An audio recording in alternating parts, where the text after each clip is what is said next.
My mom told me stories of me sleepwalking as a kid. What I discovered makes me question if I had ever been sleepwalking at all. When I was young, I used to sleepwalk. My mother would tell me these stories about myself that I would have no memory of. She said it first started when I was around 5 or 6 years old. She had put me to bed one night, then, around an hour or so later, she heard a noise coming from down the hallway. She shut the book she had been reading and went to investigate. She told me that she found me sitting at the kitchen table, pretending to eat. At first, she asked me what I was doing, and after not receiving a response, she approached. Upon closer inspection, she realized that I wasn't awake to respond. She stood there and watched me for some time, as she herself hadn't actually seen a sleepwalker before. She said that I sat there acting as if I were eating, then I would stop and turn to the chair to my right. To her, it appeared like I was having a conversation with someone, though she mentioned that I wasn't speaking any words, more like slight whimpers and groans. I'd then laugh quietly in my seat, then continue eating. After nearly 20 minutes of this, I got up from my chair, took a few steps, and laid down on the floor. My mother then woke me up and told me that I needed to go back up to bed. Well, I don't remember this interaction. She told me I was incredibly confused as I thought I was in bed. She led me by the hand back to my bedroom and tucked me back in. A few months later, this happened again. My mother had gotten up in the middle of the night to get something to drink. As she walked into the kitchen, she nearly jumped out of her skin when she saw a silhouette of someone standing in front of the window. She switched on the kitchen light and saw that it was me, that I was standing in front of the glass, motionless. She walked over to me asking what I was doing. Of course, when she got closer, she saw that my eyes were shut. Apparently, I stood at that window for nearly a half hour before turning and walking back to my bedroom. My mom followed closely to make sure I went back to bed, and sure enough, I did. It was odd for me to hear about these things I was doing after I had fallen asleep. The concept that my body would move when I had no conscious control over it made me nervous. My mother found it somewhat amusing, but I didn't seem to think so. Over the following year, I only sleepwalked a few times. Most of them just ended up with me getting up from my bed and wandering into another room before falling asleep on the floor. My mother would usually find me the next morning and wake me up. Then, after nearly a year had passed, my mother had gotten up one night, and while she was passing by my room, she decided to peek in on me. When she opened my door, I was nowhere to be found. She wandered around the entire house but couldn't find me in any of the rooms. Then, as she was walking through the living room, something out of the corner of her eye caught her attention. She saw the vague outline of someone standing outside underneath one of the street lamps. As she turned to get a better look, she quickly realized it was me. She threw open the door and dashed outside. I was apparently standing in the center of the road, all by myself. Luckily, our street was on a dead end and didn't see very much traffic after 9 p.m. She called out my name as she ran towards me, but I didn't seem to react at all.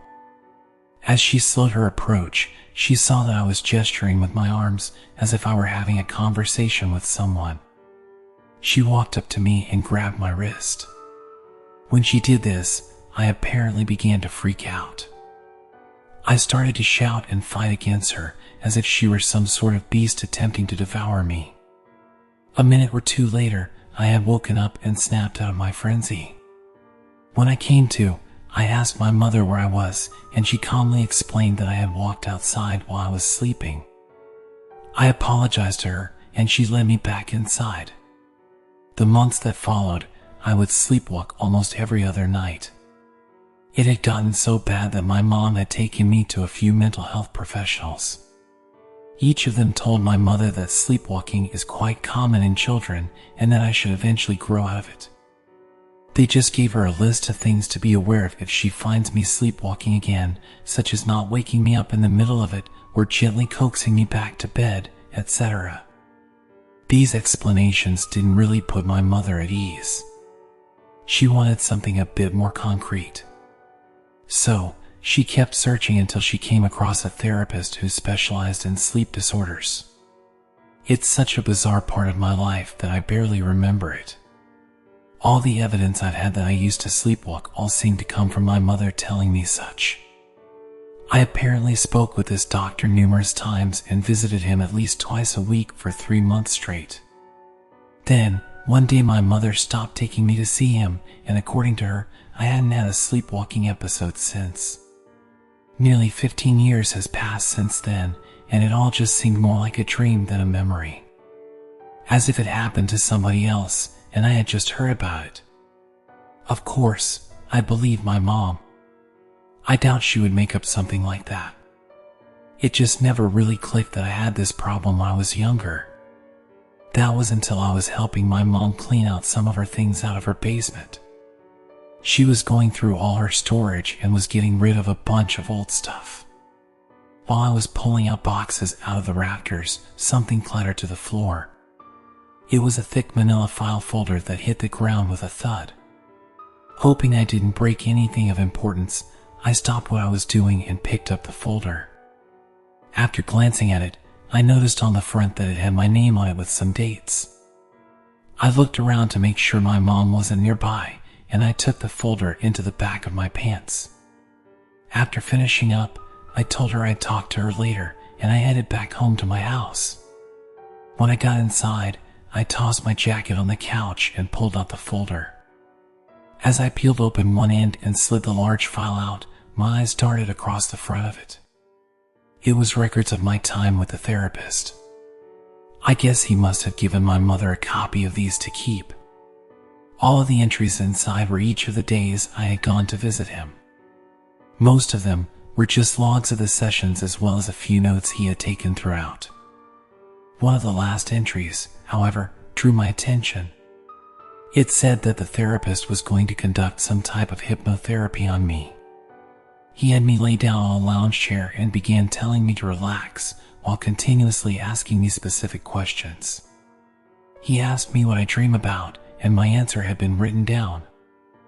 I told him that I dreamed of my friend. Reading this, I had no idea who I was talking about. The therapist then asked me to describe this friend of mine. I told him that he was much taller than me, though for a child, that wasn't saying much.